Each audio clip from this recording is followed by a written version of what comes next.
उत्तराखंड राज्य के जनपद नैनीताल में लगभग 13 साल से कार्यरत आईएएस अधिकारी और नौकरशाह दीपक रावत, कुमाऊं कमिश्नर नैनीताल और सचिव मुख्यमंत्री के विरुद्ध महिला की इज्जत के साथ खिलवाड़ करने का मामला दिन प्रतिदिन गरमाते जा रहा है। इस मामले में पीड़ित महिला द्वारा कहीं से न्याय नहीं मिलने पर आखिरकार महामहिम राष्ट्रपति महोदया, भारत गणराज्य, भारत का राष्ट्रपति भवन नई दिल्ली, माननीय मुख्य न्यायाधीश महोदय, माननीय सुप्रीम कोर्ट भारत नई दिल्ली और माननीय मुख्य न्यायाधीश महोदय, माननीय उत्तराखंड उच्च न्यायालय नैनीताल को लेटर पिटीशन प्रेषित की है। इस लेटर पिटीशन में लिखा हुआ है कि दीपक रावत द्वारा अपने हल्द्वानी स्थित कैंप कार्यालय, सरकारी कार्यालय में प्रार्थनी के शरीर को गलत तरीके से छुआ और मेरी इज्जत के साथ खिलवाड़ करने का अपराध किया गया है। इस अपराध की शिकायत मेरे द्वारा माननीय मुख्यमंत्री उत्तराखंड शासन, देहरादून, पुलिस महानिदेशक उत्तराखंड,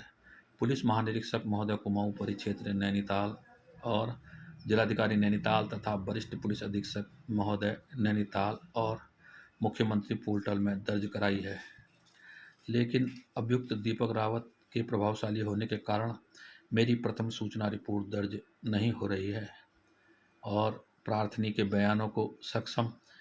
पुलिस प्रशासन द्वारा आज तक मजिस्ट्रेट महोदय के समक्ष दर्ज नहीं कराया गया है। प्रार्थनी और प्रार्थनी के परिवार को जान माल का खतरा है। दीपक रावत आईएएस मेरी और मेरे परिजनों की हत्या भी करवा सकता है। इस दीपक रावत आईएएस नामक अपराधी के द्वारा 19 सितंबर 2025 को प्रार्थी के साथ देने वाले विकास भारती नामक सामाजिक कार्यकर्ता के घर में अपने पाले हुए गुंडों, आपराधिक तत्वों को भेजकर जान से मरवाने की कार्रवाई की और उसका मोबाइल फ़ोन भी लूट कर ले गए ताकि सबूत और वीडियो को मिटाया जा सके। विकास भारती को काफ़ी गंभीर चोटें आई, लेकिन अभी तक विकास भारती का मुकदमा दर्ज नहीं हुआ है। प्रार्थी को भी अपने और अपने परिवार का जान माल का खतरा उत्पन्न हो रहा है। इस कारण से न्याय पाने के लिए यह पत्र प्रेषित कर रही हूँ। प्रार्थनी को जानकारी मिली है कि सचिव मुख्यमंत्री उत्तराखंड दीपक रावत आईएएस केंद्रीय रक्षा मंत्री राजनाथ सिंह जी का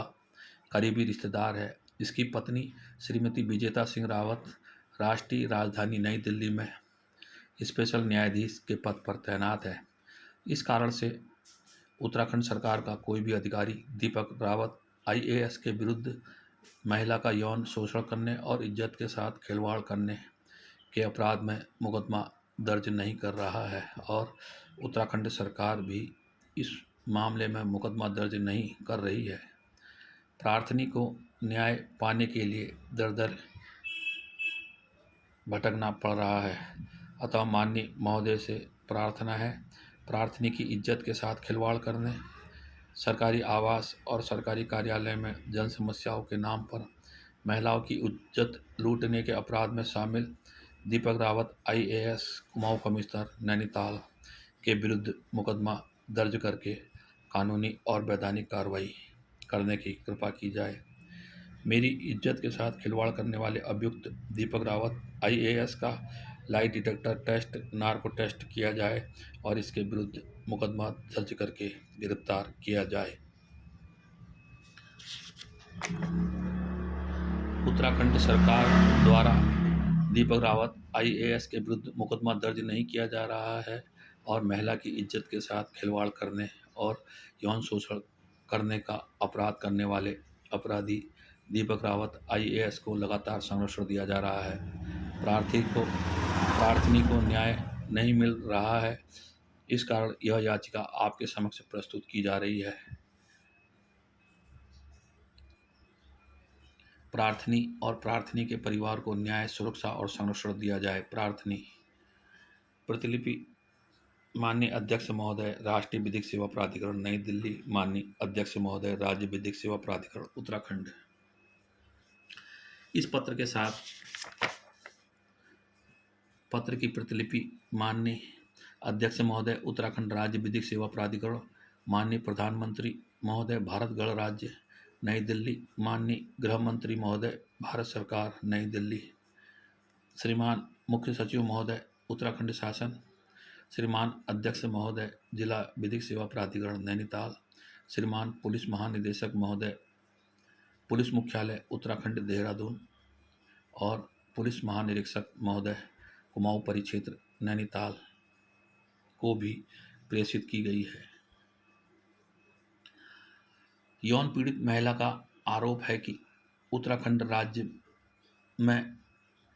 महिला की इज्जत के साथ खिलवाड़ करने वाले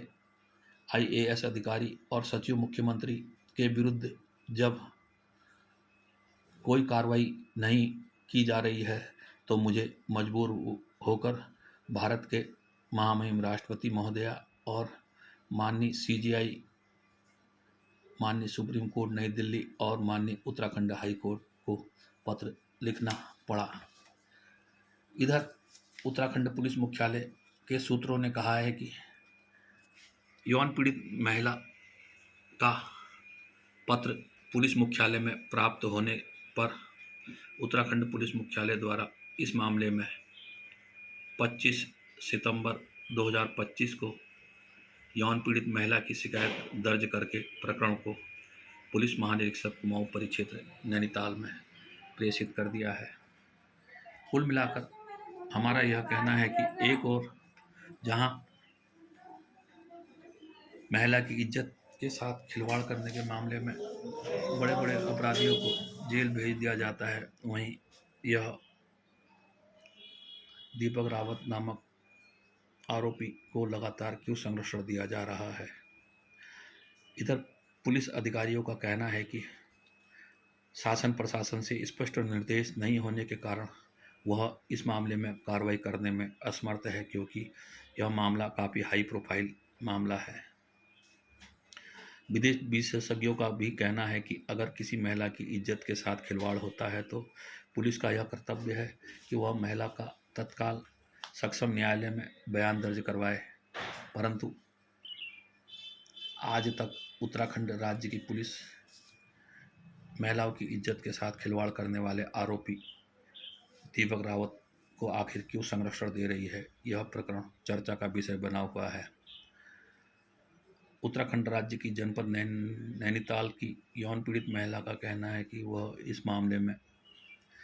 आखिरी दम तक लड़ते रहेंगे, चाहे उन्हें कुछ भी करना पड़े, और